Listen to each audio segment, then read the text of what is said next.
কি হয়েছে তোর? কি হয়েছে? কে কি কি কি হয়েছে? হ্যাঁ কেসে কেসে হ্যাঁ কেউ এসছে, ও বুঝতে পেরে গেছে কিরকম করছে দেখো।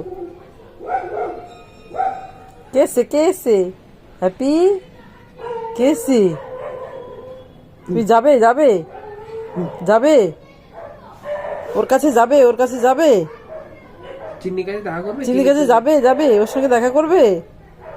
নিয়ে যাবো না, নিয়ে যাবো না। ও নিয়ে চলো বলছি, নিয়ে চলো বলতে না, নিয়ে যাবো না, নিয়ে যাবো না, নিয়ে যাবো না, তুমি এখানে থাকো। চ ঘুরতে চ চ ঘুরতে যাবি ঘুরতে? বাবা ঘুরতে যাওয়ার কথা বললে মজা দেখো, তার আনন্দ দেখো।